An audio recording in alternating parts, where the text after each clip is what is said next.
What are these men doing? Why are they so proud? The year is 1900 and these government-employed rat catchers are standing here displaying their prize catch. The location is the Rocks area of Sydney, where a bubonic plague has broken out. Over 1,300 cases will be reported in the next 20 years. The health authorities are frantically seeking out and exterminating rats. Over 100,000 rats will ultimately be destroyed. They are destroyed in this, Sydney's first dedicated rat furnace. You can imagine the smell of the smoke as it mixes with the aroma of the horse manure in the streets.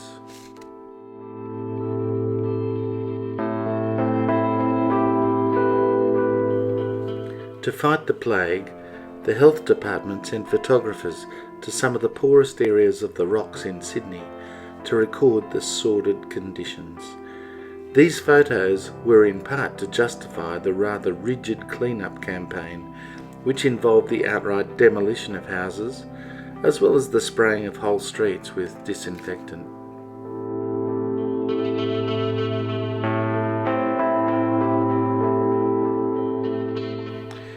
This is a typical kitchen in the Rocks at that time, totally filthy. This was a typical backyard, with children laying in the filth and muck.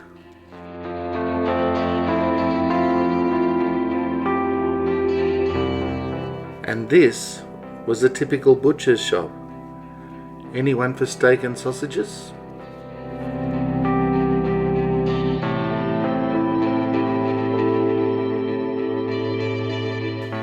In response, the health authorities started to tear down unhygienic premises in the name of plague prevention.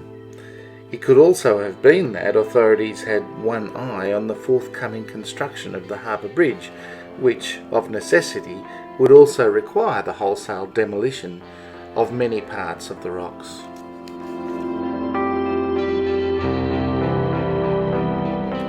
And also many streets and drainage systems were sprayed with disinfectant and cleansing agents, the wholesale effect of which was to seriously impede the plague.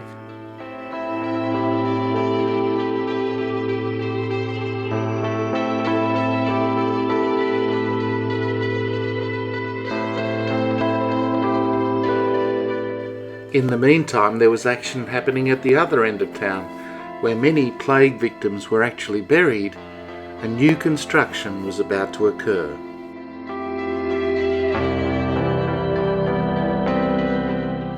After 2 royal commissions, Sydney's third central station was about to be constructed on the old Sandhill Cemetery at Devonshire Street. Up to this point, there had been 2 prior Sydney stations. This is the first one that was built in 1855 and lasted through to 1874.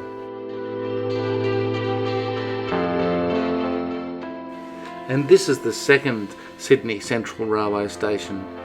Built in 1874 and designed by John Whitten, it started off with 2 platforms, ultimately landed up with 13. As you can see, it was a rather magnificent building, but it soon became far too congested for the traffic.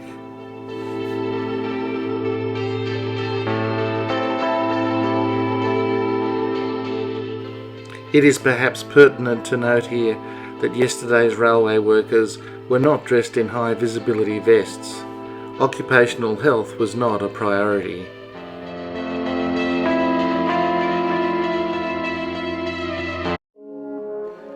And so it was that on the 30th of April 1902, Minister O'Sullivan laid the foundation stone for Sydney's third, and up to this point, final central station.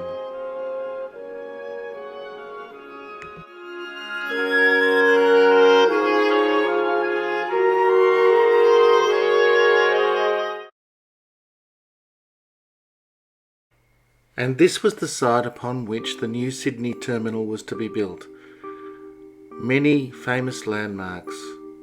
Over here is Belmore Park and Gardner Road, which was to become Eddy Avenue. Here was a women's refuge, one of Sydney's only women's refuges at that time. Over here was a police barracks, housing 100 of the state's finest. And here was Sydney's first steam tram depot. Sydney in the 1800s had used steam trams to haul double-deck carriages around. The double-deck carriages had formerly been hauled by horses. Now the little steam trams ploughed the tram roads. This picture was taken at the corner of Market Street and Elizabeth Street. This picture was taken at the intersection of Oxford Street and Liverpool Street. Again, the cute little steam tram ploughing its way through the city with the beautiful double-deck floats behind.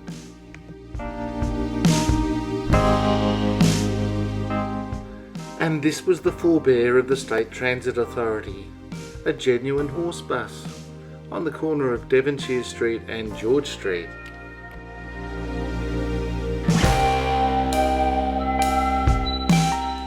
These trams and buses were to evolve into a system of electric trams, like these seen on George Street in Sydney in the late 1890s.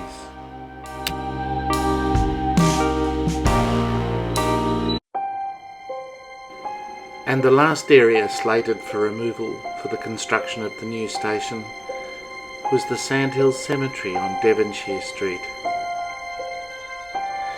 This cemetery contained bodies that went back to the First Fleet. Sydney's original graveyard had been at Town Hall, but by 1830 it had reached its limits, so the bodies were then dug up and transported here to Devonshire Street. It was called the Sandhills Cemetery because it rested on sandhills.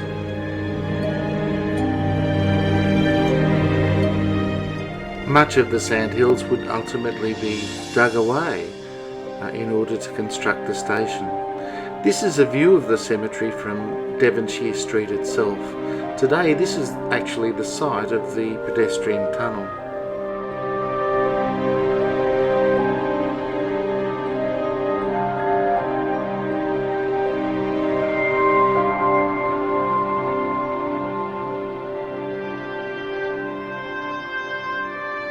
And so the first railway surveyors arrived on the site of the cemetery. At this point in time, relatives were invited to come and collect their bodies of their loved ones. Bodies went everywhere, to Gore Hill Cemetery, to Rookwood Cemetery at Homebush, and of course, if they were unclaimed, to the new Bunurong Cemetery at Botany. On the 7th of February 1901, an article appeared in the Sydney Morning Herald which said, "During the past fortnight, large numbers of people have been daily arriving to give directions as to the disposition of their buried relatives, and the visitors to the cemetery for this purpose are increasing." As progress was made towards the completion of the station, you can see in the far distance of the construction site the Sandhills Cemetery itself stripped bare of bodies and revealed and peeled back to the bare sandhills that were underneath it.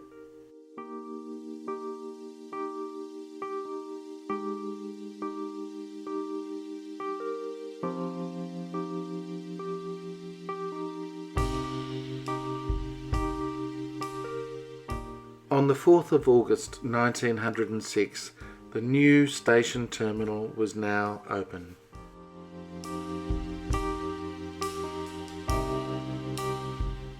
At first, trains had to proceed through the second station to arrive at the new Sydney terminal.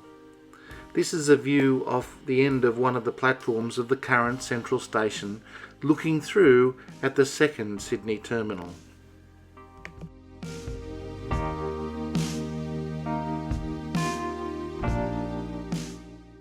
As finished in 1906, you can see the predominance of the main roof over the structure, And of course you can see that the station is still not what it is today.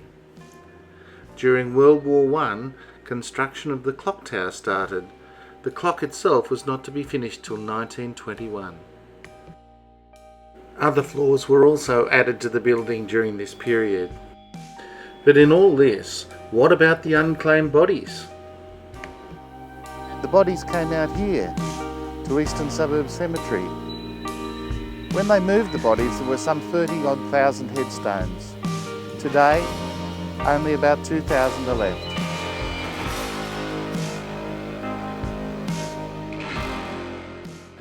These poor souls, some of whom had been found buried alive, have finally found their resting place at Botany Cemetery.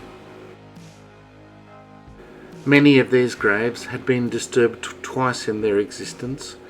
Firstly, to be moved from Town Hall to Devonshire Street, and then secondly from Devonshire Street to Botany. There they rest today. In viewing this video, I hope you've been able to appreciate just how hard life must have been for people at the end of the 19th century as well as the early 20th century. And to those people who built New South Wales, this film is dedicated.